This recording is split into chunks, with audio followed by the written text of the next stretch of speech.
It's not on the front burner right now for the league. I think we want to see where our new media deals come out, but then we'll turn back to expansion at some point.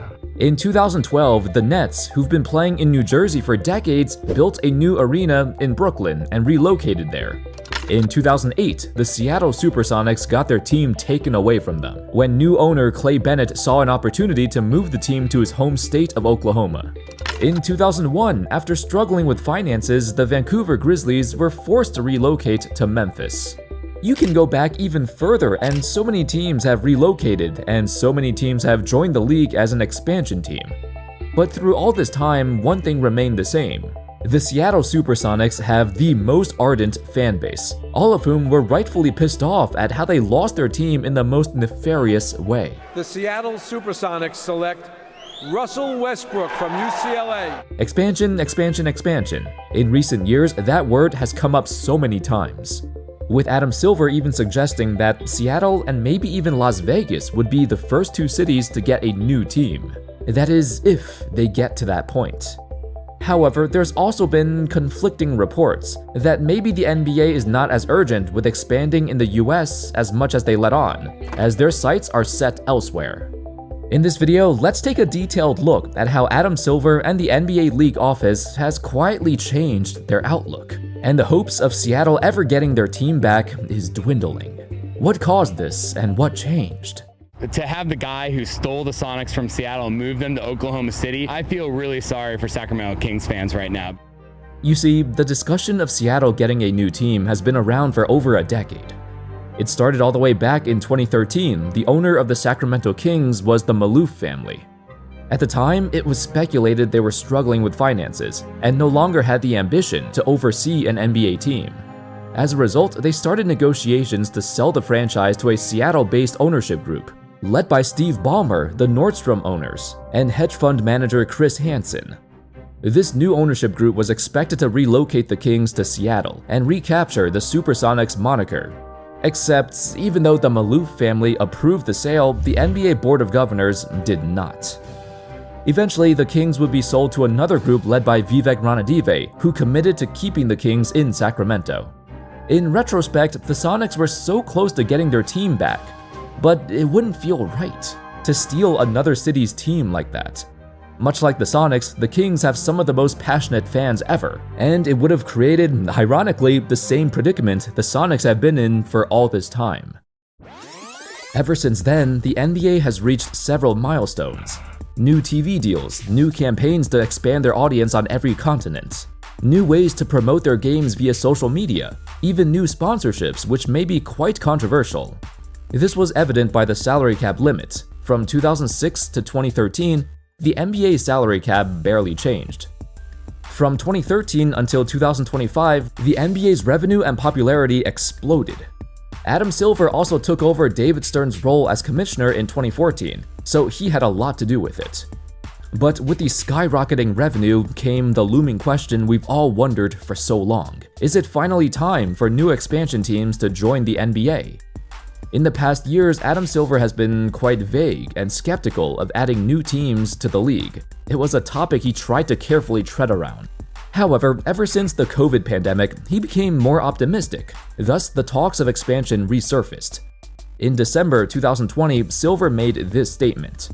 "I've always said that it's sort of the manifest destiny of the league that you expand at some point. One of our focuses as the league office is always on how do you create better competition. So it's one that we'll continue to study, but we're spending a little bit more time on it than we were pre-pandemic." He even shared a number that he was willing to accept, $1 billion. That's the entry fee for an expansion team if any ownership group wants to jump on board. Silver mentioned Seattle and Las Vegas as the frontrunners, and if they were to expand, these two cities would have priority. Silver also promoted the expansion of the G League, allowing every team an opportunity to have a minor league squad to help every team have an adequate development system. The return of NBA basketball to Seattle and ultimately other North American cities seemed like it was bound to happen eventually. Then, as the years went by, something changed. The talks of expansion became quieter and quieter, and now dead silent. But why? Well, since then, the NBA has engaged itself in two important collaborations, which led to Adam Silver and other NBA owners being not as supportive of expanding anymore. First is their partnership with sports betting. Now, regardless if you're pro sports betting or anti-sports betting, the fact is the existence of this partnership has exponentially increased the value of every single team in the league. The money being injected into the NBA via sports betting is absolutely insane. And the result? The owners of every team are prospering from the additional revenue. If the NBA were to do a poll about adding a new team in Seattle or Las Vegas now, the overwhelming majority of owners would vote no.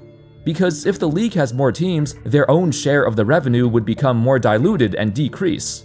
Remember, the NBA operates with revenue sharing, so every owner gets an equal share of the pie from all these new partnerships. Remember back in the pandemic how Silver stated that a $1 billion investment would be enough to start a new team in the NBA? Well, that number is a lot higher now. With teams being sold for $5, $6, even $10 billion?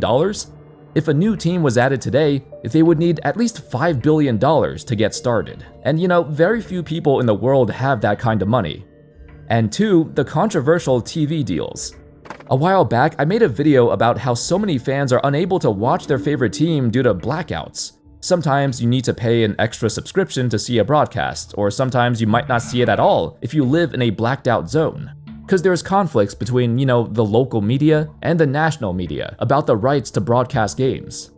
That's the unfortunate side effect of having so many different local market contracts. But one thing is certain, these new TV deals the NBA has signed with these major networks are worth tens of billions of dollars. And much like the gambling revenue, every owner is getting a slice of this pie. If there were two new expansion teams, they would once again eat into the pool of shared revenue. It's the classic example of billionaires wanting a bigger piece of the pie for themselves. And keep in mind, Adam Silver works for the owners, not the other way around. These new challenges have made it much more difficult for new teams to join the league, and Silver realized it too. When asked about this, he said to the press, quote, "The notion that we would hand over a team into a city where we're not currently operating and say, you're going to have to figure out how you're going to distribute your games to your local fans doesn't make sense.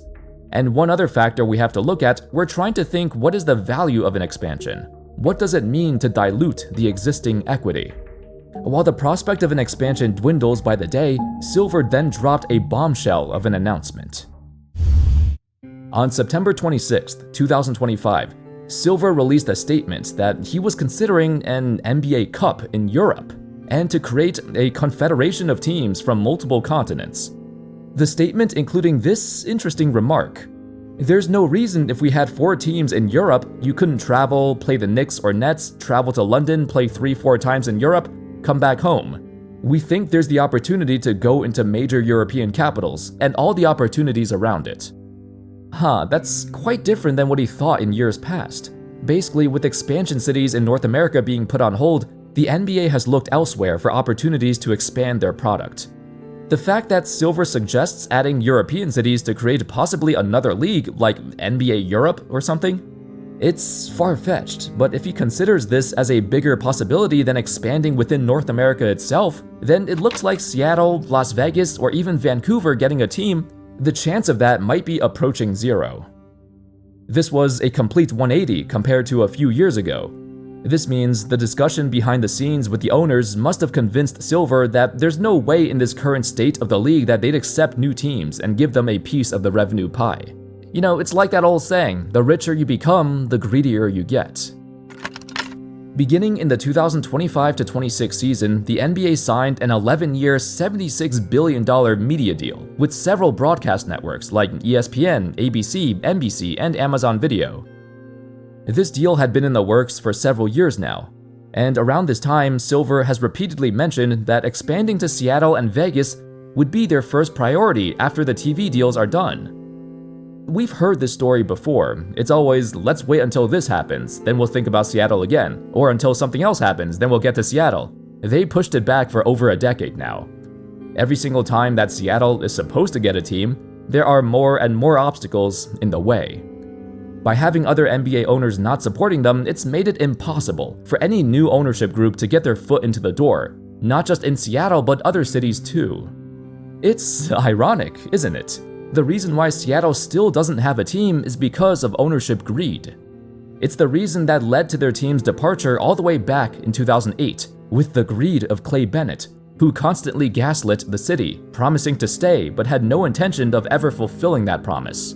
There have been several ownership groups that have tried to bring back the Sonics, from the old group led by Steve Ballmer to former Sonics players like Gary Payton and Kevin Durant, who are eager to hop aboard the ownership train. But with how much money teams need to get started and to operate, they need a heavy hitter to invest. Or the dream of Seattle ever getting another team will be just that, a dream. Anyway, thank you all so much for watching. Let me know your thoughts on this video. When do you realistically foresee Seattle or even Las Vegas or Vancouver getting another team again? I feel like those three cities in particular have grown a lot in the last 10-20 years. Or will they ever get another team? Let me know your thoughts in the comment section. I hope y'all enjoyed the video, and of course, as always, I'll see you next time. Peace.